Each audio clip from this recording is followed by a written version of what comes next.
입니다.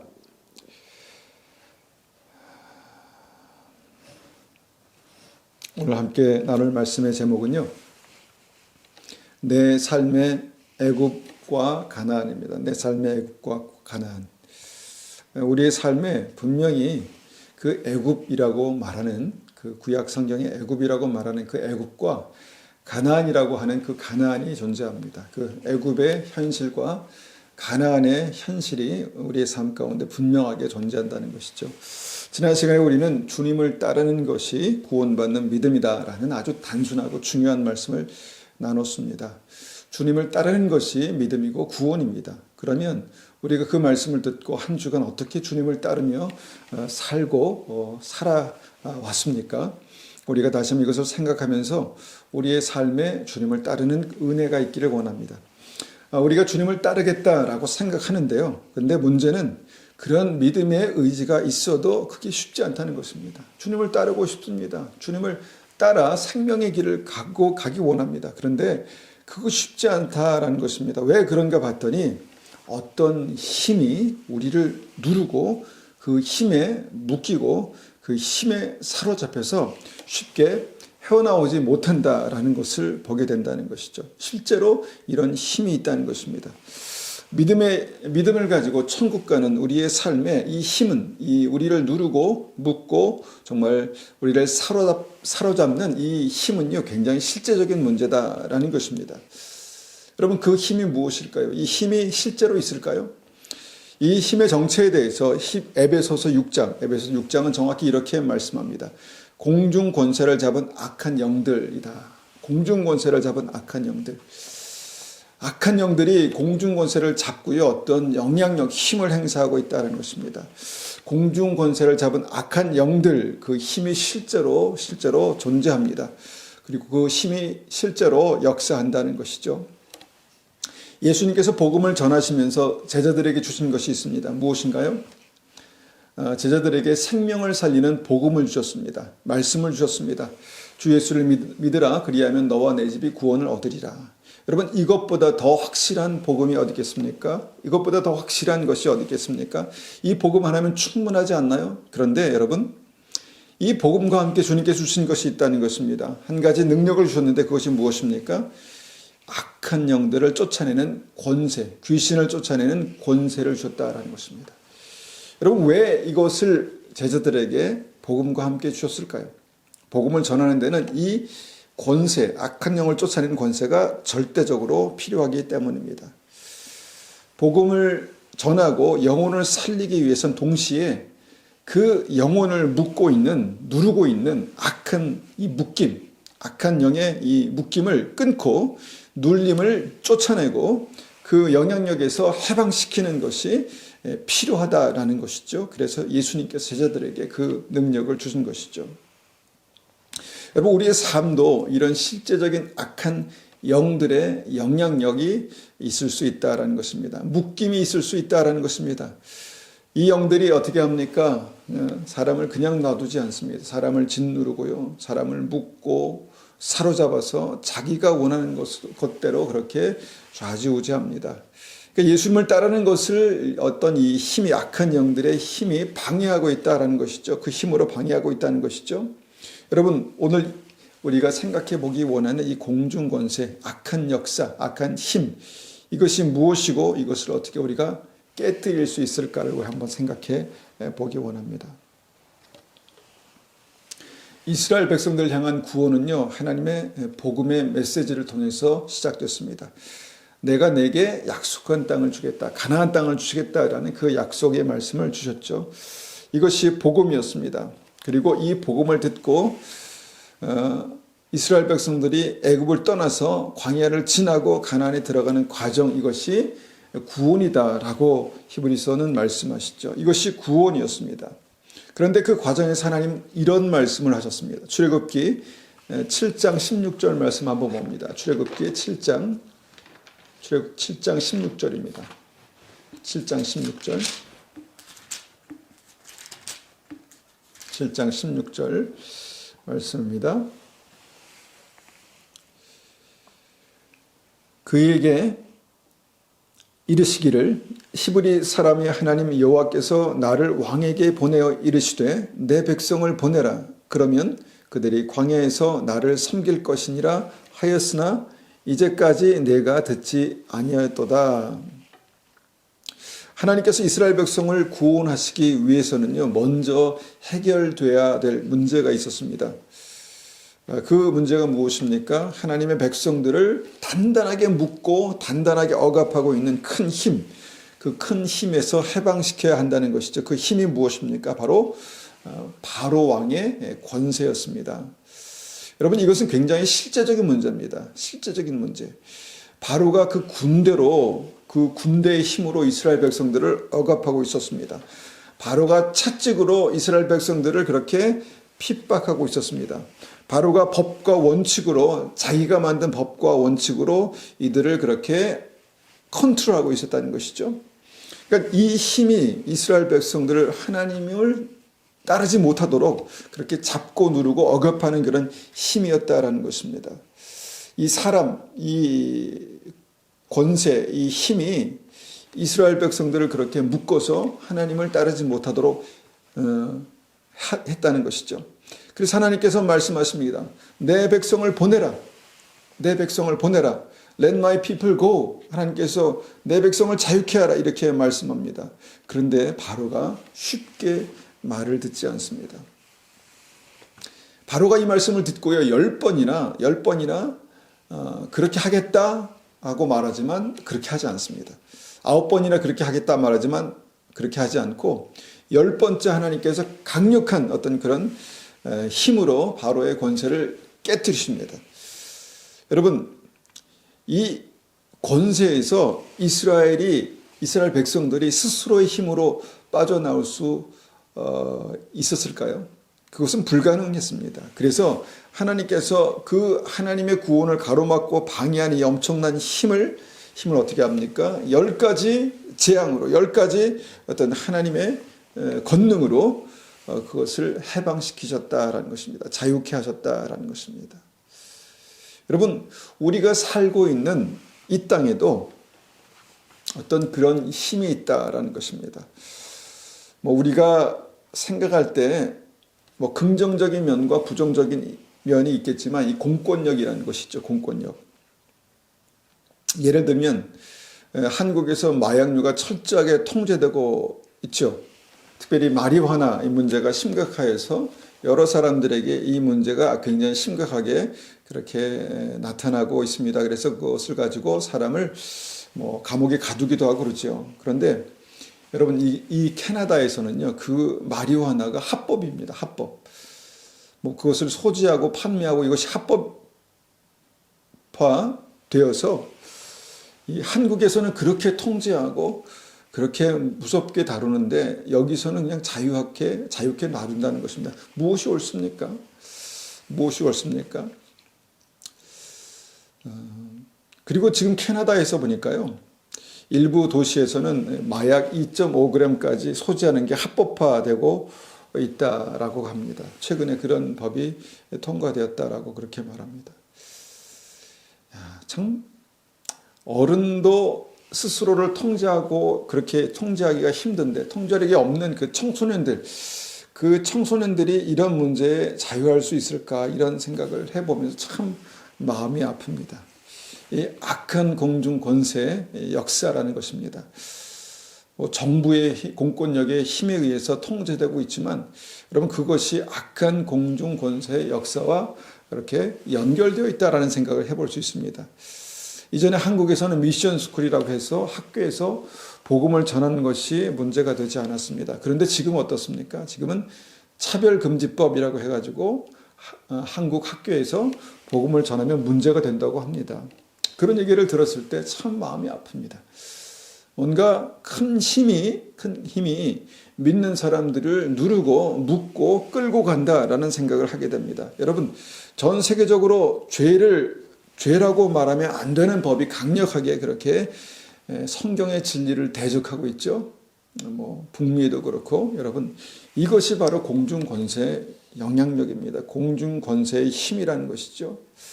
여러분, 매스미디어가 사회를 반으로 갈라치기를 하고 있습니다.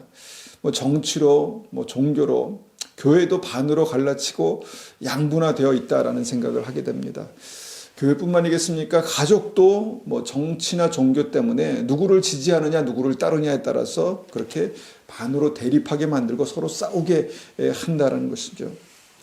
그 사람을 만나지 못했는데, 그 사람에 대해서 잘 알지 못했는데, 그 사람에 대한 믿음, 그 사람을 내가 신뢰한다는 그 사실 하나만으로 뭔가 원수가 되고 대립하게 만드는 어떤 그런 현상들이 나타나고 있다는 것입니다. 여러분, 이것이 우리의 마음속에 미움으로 분노로 자리 잡고 결국은 어떻게 됩니까? 복음을 대적하고 믿음을 왜곡하는 그런 어떤 모습으로 나타나게 된다는 것이죠.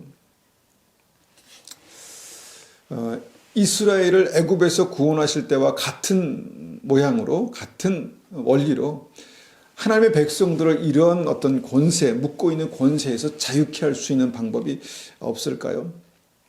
하나님께서 택하신 백성, 이스라엘 백성들이 정말 이 바로가 누르고 있는 힘에 의해서 그렇게 통제되고 어떻게 묶여 있었다라는 것이죠.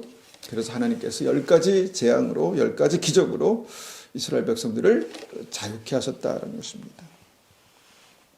마태복음 24장과 계시록 말씀 보면요, 마지막 때 여러 가지 재앙들이 그렇게 나타나고 있습니다. 이것이 주님 오시기 직전에 그렇게 더욱더 강력하게 나타난다라고 말씀하시죠. 그래서 우리의 삶 속의 역사 가운데 나타난 여러 가지 일들, 특별히 어떤 고난들, 재앙들, 재난들, 이 일에 하나님께서 어떻게 관여하실까요? 하나님께서 전혀 관여하시지 않고 이것을 믿음으로 해석하는 것은 잘못된 것입니까? 아닙니다. 우리는 깨어서 믿음으로 이런 모든 현상들을, 문제들을 봐야 합니다. 여러분, 살다 보면 이런 거시적으로 역사 속에 일어난 일뿐 아니라 우리 개인적인 삶에도 여러 가지 문제가 나타납니다. 이런 문제 가운데 하나님께서 어떻게 관여하실까요? 어떻게 역사하실까요? 여러분, 큰 어떤 그 나라적으로나 어떤 그 세계적으로나 아니면 개인의 어떤 삶 속에서 저는 이 모든 문제들을 하나님께서 철저하게 관여하시는 그런 일이라고 믿습니다. 어떤 목적으로, 왜 하나님께서 관여하실까요? 궁극적으로 하나님께서 우리를 이 어둠의 권세에서 자유케 하시기 위해서 그렇게 하신다라고 믿습니다. 바로의 권세, 공중의 권세, 세상 권세에서 자유케 되는 것은 여러분 하나님의 뜻입니다. 하나님의 뜻입니다. 그런데 이것을 우리의 의지로는 할 수 없기 때문에 하나님께서 하나님의 권능으로, 능력으로 그것을 그렇게 하신다라는 것입니다. 제게 개인적으로 10대 후반에 찾아온 그 질병은요, 개인적으로 볼 때 큰 재난이었습니다. 재앙이었습니다. 그때는 그랬습니다. 그런데 뒤로 그때를 생각해 보면 그때 이후로 제 인생을 하나님께 온전히 맡기는 계기가 되었습니다. 저를 자유케 하신 것이죠. 여러분, 모든 삶의 이런 어떤 폭풍과 같은 어떤 재난, 고난 이런 것들이 몰아칠 때 한 가지만 기억하시면 될 것이다 라는 믿음이 있습니다. 그것은 뭐냐면 하나님께서 우리를 악한 마귀의 권세에서 우리를 붙들고 있는 공중 권세, 여기에서 자유케 하시기 원하신다라는 것입니다. 그 믿음의 시작이 주님의 임재 앞으로 나오는 것이었습니다. 이스라엘 백성들이 주님의 임재 앞으로 나오고 하나님께 희생 제사를 드리는 것에 대해서 듣기 시작하고, 하나님께 예배 드린 것이 듣기 시작하고, 그 희생 제사를 드리기 위해서, 예배를 드리기 위해서 주님을 따라갔다라는 것입니다. 그래서 주님께서 내 백성을 보내라, 그리고 나를 예배하게 하라, 이렇게 말씀하셨죠. 그래서 우리가 생각하는 것은 그 예배가 이 모든 묶임에서 해방되는 것의 시작이 된다는 것입니다. 우리를 자유케 하시기 위한 하나님의 명령이 바로 이 예배 명령입니다. 그래서 우리가 우리의 모든 악한 묶임에서 자유케 되기 위해서는요, 주님께서 말씀하신 이 예배의 명령을 들어야 합니다. 예배가 우리를 회복하는 능력입니다. 예배가 우리를 자유케 하는 능력입니다. 예배의 명령을 듣고 우리가 순종하면서 온전한 예배를 회복할 때 우리는 이 모든 묶임에서 자유케 될 수 있습니다. 우리의 기도가 회복돼야 되고요. 우리의 찬송이 회복되고 우리 안에 말씀이 회복돼야 합니다. 예배가 회복될 때 이 모든 묶임에서 우리가 자유케 될 수 있다는 것입니다. 하나님의 임재, 주님의 임재가 있는 예배로만 이 세상 권세, 마귀의 권세를 이기고 그 눌림에서 자유케 될 수 있습니다. 그래서 여러분, 우리가 드리는 예배를 소중하게 생각하시기를 축원합니다. 예배를 소중히 여기시기 바랍니다. 예배를 소중히 여기시기 바랍니다. 굉장히 화려하고 충격적이지 않는 예배, 충격적인 예배가 아닐지라도 우리가 드리는 정말 이 작고 소박한 예배 가운데 하나님께서 임재하시고 하나님께서 역사하실 때는요, 강력한 은혜와 강력한 역사가 나타난다는 것입니다. 우리를 모든 묶임에서 자유케 하시는 예배가 나타나게 될 것입니다. 하나님께서 이 10가지 재앙으로 이스라엘 백성들을 바로의 권세에서 자유케 하셨습니다. 은혜죠. 하나님의 역사입니다. 그런데 그렇게 자유케 돼서 광야로 나갔던 이스라엘 백성들에게 두 번째 문제가 있었습니다. 두 번째 문제 무엇이었습니까? 그 이스라엘 백성들을 묶고 있는 두 번째 어떤 그 역사, 두 번째 문제가 바로 먹고 사는 문제였다라는 것입니다. 광야에 먹고 살 게 없죠. 광야에 생활터전이 없었습니다. 바로의 권세에서 해방되어서 광야로 나와 하나님의 인도하심을 받고 있었지만 이스라엘 백성들이 항상 보면은 불평하고 원망하고 투덜거렸습니다. 하나님을 따르고 있었지만 그 마음속에 기쁨과 즐거움과 감사가 없었습니다. 늘 불편하게 따르고 있었습니다. 불편하게. 왜 그랬습니까?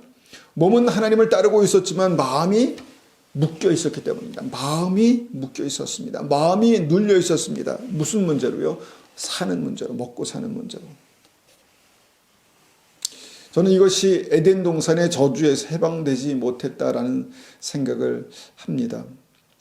죄의 결과로 말미암아 정말 먹고 사는 문제에 묶일 수밖에 없었던 이 저주가 계속해서 우리의 삶 가운데 남아 있는데 여기에 이스라엘 백성도 묶여 있는 모습들을 보게 된다는 것입니다.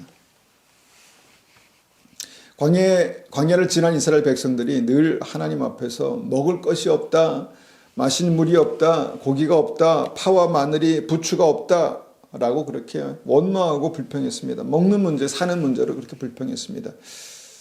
이 문제가 그냥 불평의 문제입니까? 아닙니다. 이스라엘 백성들이 늘 이것에 묶여 있었다는 것이죠. 그리고 이것이 하나님을 화나게 했습니다. 하나님을 예배하고 기쁘시게 한 것이 아니라 하나님을 따르고 있는 이스라엘 백성들이 하나님을 화나게 했다라는 것입니다.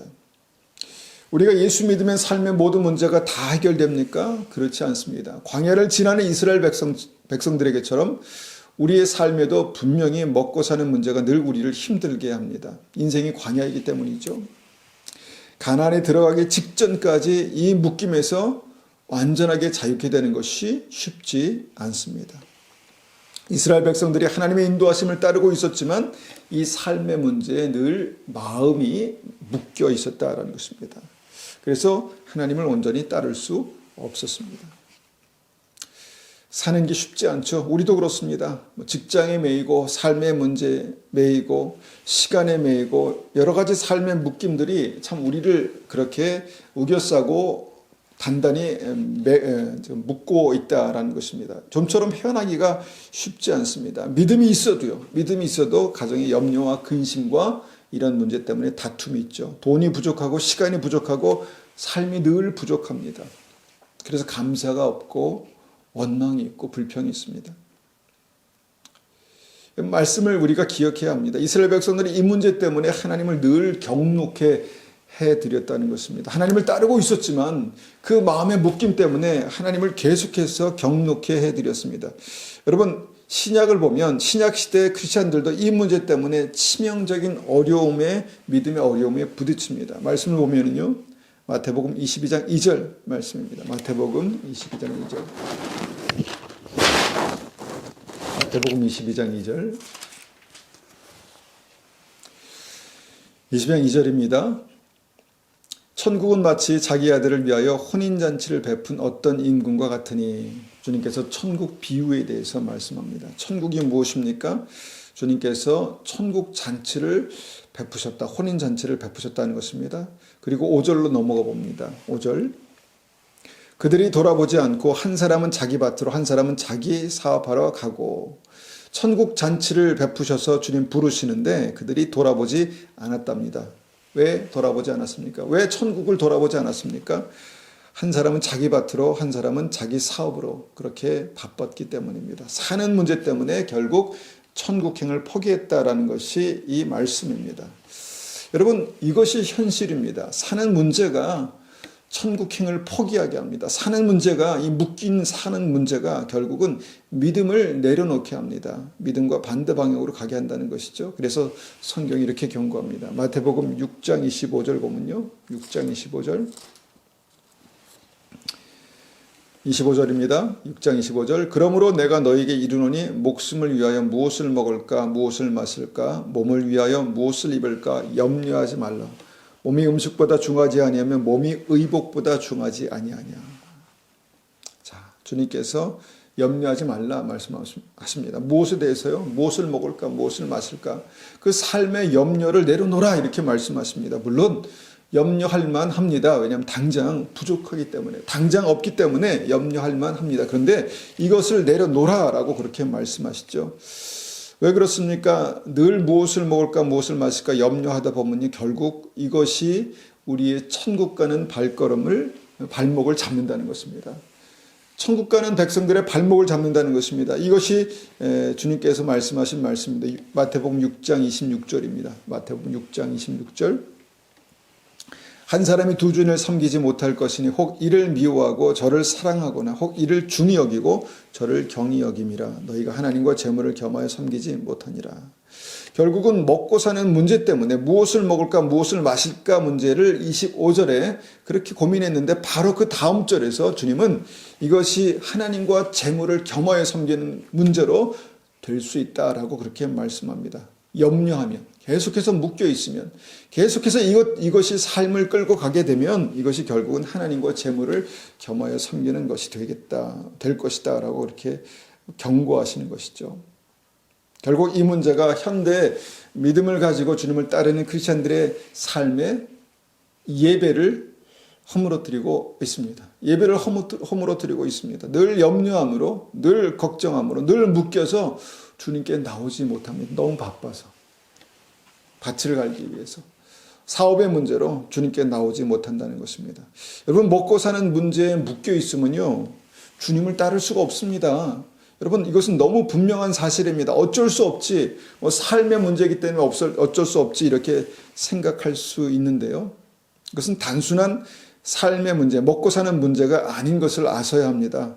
천국에 들어가지 못하게 하는 그런 힘입니다. 천국에 들어가지 못하게 하는 힘, 나의 발목을 잡고 주님께로 향하지 못하는 생명길로 천국으로 들어가지 못하게 하는 그런 영적인 어둠의 힘이다라는 것입니다. 돈에 묶이면요 하나님을 따를 수가 없습니다. 시간에 묶이면 하나님을 따르지 못합니다. 여러분 밭에 나가 일하는 것이 나쁜 것입니까? 사업하는 것이 나쁜 것입니까? 아니죠. 그런데 왜 그 문제 때문에 천국에 들어가지 못하죠? 왜 그렇습니까? 선을 긋지 못하기 때문입니다. 선을 긋지 못하기 때문입니다. 주일 성수를 하는 것, 그 선을 긋지 못합니다. 주일날 예배 드리는 것, 내 믿음의 결단입니다. 하나님 앞에, 하나님 주님을 따르길 원합니다. 주님 앞에 찬송과 예배로 한 주를 시작하기 원합니다. 결단이죠. 근데 이걸 하지 못합니다. 기도로 하루를 시작하지 못합니다. 기도하는 것 얼마나 중요하다 그렇게 말합니까? 그런데 기도할 시간이 없습니다. 그러면 어떻게 합니까? 선을 긋지 못하는 것입니다. 시간을 내야죠. 다른 시간을 줄여서라도 시간을 내야죠. 11조를 드리는 것 여러분 재정의 선을 긋는 것입니다. 하나님께서 우리의 삶을 축복하시지 않으면 하나님께서 공급하시지 않으면 우리가 살 수 없습니다라는 믿음의 선을 긋는 것이죠. 여러분 이렇게 믿음과 삶의 분명한 선을 긋지 못하면요 결단하지 못하면 우리는 묶일 수 있습니다. 그곳에 묶일 수 있습니다. 시간에 대해서 재정에 대해서 선을 긋지 못하니까 결국 시간에 묶이고 돈에 묶이고 삶에 묶이는 것입니다. 참 어려운 말씀이지만 주일날 예배 드릴 수 없거든 직장을 바꾸십시오. 쉬운 문제가 아닐 것입니다. 그런데 여러분, 예배 드리는 문제에 대해서 아주 결단하고 여러분 믿음으로 그것을 붙들고 싸우시기 바랍니다. 예배를 회복하기 위해서 적극적으로 싸우셔야 합니다. 어떻게 해서든 나의 예배가 회복돼야 합니다. 나의 예배가 회복돼야 합니다. 기도할 수 없거든, 기도할 시간이 없거든 다른 시간을 줄이셔야 합니다. 여러분, 돈에 묶이는 이유는요, 돈이 힘이고 돈이 하나님을 대적하는 능력이 되기 때문입니다. 선을 긋기를 원합니다. 말라기서 이렇게 말씀합니다. 3장 8절, 말라기서 3장 8절입니다. 가끔 우리가 11조에 대해서 말하면서 이 말씀을 보게 되는데요. 말라기 3장 8절. 3장 8절입니다. 사람이 어찌 하나님의 것을 도둑질하겠느냐. 그러나 너희는 나의 것을 도둑질하고 말하기를 우리가 어떻게 주의 것을 도둑질하였느냐 하는도다. 이는 곧 11조와 봉헌이라. 우리에게 분명히 말씀하십니다. 하나님의 것을 도둑질할 수도 있다라고 그렇게 말하는 것이죠. 3장 10절입니다. 만군의 여호와가 이르노라 너희의 온전한 11조를 창고에 들여 나의 집에 양식이 있게 하고 그것으로 나를 시험하여 내가 하늘문을 열고 너에게 복을 쌓을 곳이 없도록 붙지 아니하나 보라. 무엇입니까? 재정에 선을 긋는 것입니다. 여러분, 11절은요, 내 안에 이 만몬의 우상, 이 하나님과 재물을 겸하여 섬기는 그 만몬의 우상을 무너뜨리는 무기입니다. 선을 긋는 것입니다. 목사로서 저희 가정 늘 부족한 재정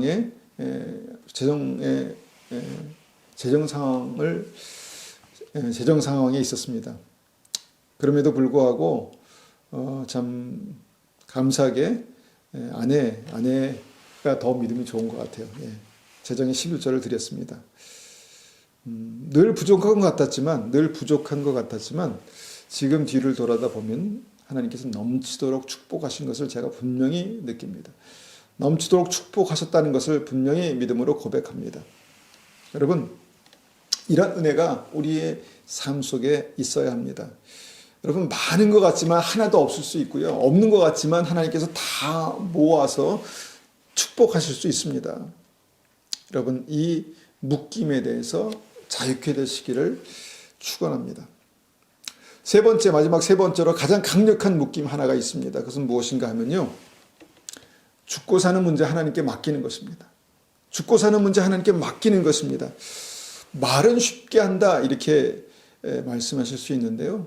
여러분, 이스라엘 백성들이 결국 이 문제 때문에 마지막에 가나안을 포기했습니다. 그렇게 고생해서 광야를 지나고 가나안 땅 앞에 왔는데 결국 이 죽고 사는 문제 하나님께 맡기지 못하니까 가나안을 포기하게 됐다는 것입니다. 이들에게만 이런 일들이 있겠습니까? 성경을 읽다 보면 마지막 때 그런 고난이 있을 것이다 말씀하지 않았습니까? 여러분, 이 문제 때문에 많은 사람들이 가나안을 포기할 것입니다. 하나님을 따르기를 거부하고 그 다음에 하나님을 포기할 수 있을 것입니다. 포기할 것입니다. 여러분, 이 이스라엘 백성들의 눈앞에 닥친 이 죽음의 공포, 이것은요 사실 일어나지 않은 일이었습니다. 일어날 가능성이 있었죠. 근데 일어나지 않은 일이었습니다. 일어나지도 않은 그 전쟁과 죽음의 공포 때문에 어떻게 됐습니까? 하나님을 따르는 것을, 하나님의 약속을 가지고 주님을 따르는 것을 포기했습니다. 히브리서에서는요, 한 번 죽는 것은 사람에게 정하신 것이다 라고 단호하게 말씀하시죠. 히브리서 9장 27절 제가 한번 읽어보겠습니다. 히브리서 9장 27절입니다. 한 번 죽는 것은 사람에게 정하신 것이요 그 후에는 심판이 있으리라. 우리 모든 크리스찬들이 정말 믿는 말씀 아니겠습니까? 한 번 죽는 것은 사람에게 정하신 것입니다. 믿는 사람이나 믿지 않은 사람이나 이것을 피해갈 사람이 어디 있겠습니까? 한 번 죽는 것은 사람에게 정하신 것입니다. 하나님께서 정하신 그때가 있습니다. 그런데 그것보다 더 중요한 것이 무엇입니까? 그 이후의 삶입니다. 그 이후에 영원한 천국과 영원한 지옥의 심판이 있겠다. 심판이 있으리라. 여러분, 그래서 마지막 때에는요, 죽고 사는 것을 하나님께 맡기는 믿음이 절대적으로 필요하다라고 믿습니다. 때로는 하나님께서 이 믿음을 주시려고, 이 믿음을 통과하게 하시려고 정말 그런 절박한 어떤 어려움, 문제, 그런 위험을 주시기도 한다라고 믿습니다. 여러분, 에스더가 그 삶의, 그 민족의 그런 어떤 죽음의 상황에 몰릴 때 한 말씀 있지 않습니까? 죽으면 죽으리라. 죽으면 죽으리라. 죽으면 죽으리라 그랬더니 살았습니다. 죽으면 죽으리라 그랬더니 모든 민족이 살아났습니다. 모든 사람들의 이런 어떤 큰 어떤 생명의 위협을 받는 도전을 받는 것은 아니겠지만 평소에 우리는 작은 일로도 어떻게 됩니까? 큰 위협을 느끼기도 합니다. 여러분, 이것이 훈련이라고 믿습니다. 얼마 전에 80되신 어머니께서 심한 감기를 걸리셨다는 소식을 들었습니다. 가슴이 철렁했습니다. 아이고, 정말 큰일 날 뻔했구나. 그리고 뒤이어서 80 중반 되신 아버지께서 산책을 하다가 좀 무리하게 걸으시다가 거동을 할 수 없는 상태가 되셨다라고 그렇게 소식을 들었습니다. 아이고, 얼마나 제 마음이 정말 철렁했는지 모릅니다. 다행히 하나님께서 두 분 다 회복하셨습니다. 얼마나 감사한지요. 여러분, 죽고 사는 게 하나님의 손에 있습니다. 하나님의 손에 있습니다. 물론 부모님의 건강을 위해서 간절히 기도하고 있지만 사람의 생사가 우리 뜻대로 됩니까? 주님께 맡기는 것입니다. 하나님께서 정하신 것이 있습니다. 주님께 맡기는 것입니다. 그런 어떤 이 독감이 걸리셔가지고 정말 큰일 날 뻔했는데 어머님께서 그래도 새벽 예배 꼭 나가신다라고 그렇게 말씀해 주십니다. 새벽 예배 꼭 나가서 기도하신다 이렇게 말씀하십니다. 죽으면 죽으리라. 이것이 그런 믿음 아니겠습니까? 여러분, 이 믿음대로 살면요 반드시 삽니다. 반드시 살아납니다. 그리고 살립니다. 여러분, 터키와 시리아의 그 지진 소식을 듣습니다. 엄청난 일들이죠. 엄청난 가슴 아픈 어떤 그 엄청난 수의 사람들이 죽는. 여러분, 그 전에부터 있었던 우크라이나 전쟁은 어떻습니까? 오랫동안 그 전쟁에 정말 많은 사람들이 죽고 많은 사람들이 공포에 시달리고. 설사 우리의 삶은 안전하고 평안한 것 같지만 여러분, 그 재난 가운데 계신 분들을 보면서 다시 한번 우리가 작은 고난을 어떤 믿음으로 뚫고 나가야 되는가라는 것을 생각해 봅니다. 작은 고난에 정말 우리가 불평하고 원망하고 어떤 그런 믿음, 약한 믿음을 회개하게 됩니다. 여러분, 젊은 사람들이나 나이 드신 분들이나 여러분, 지금 하나님께서 데려가신다 하더라도 후회 없는 삶을 사셔야 합니다.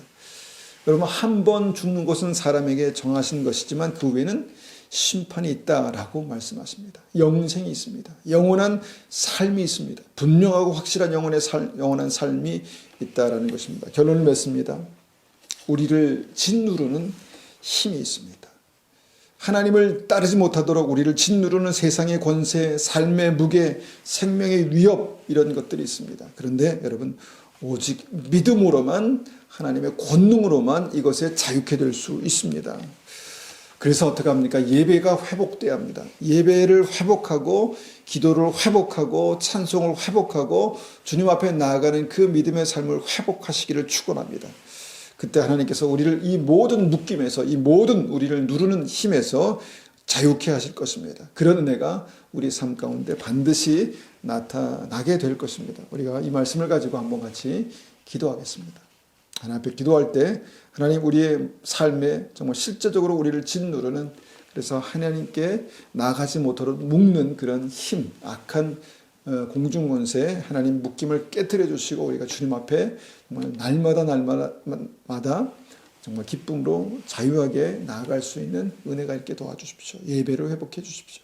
같이 한번 기도하겠습니다.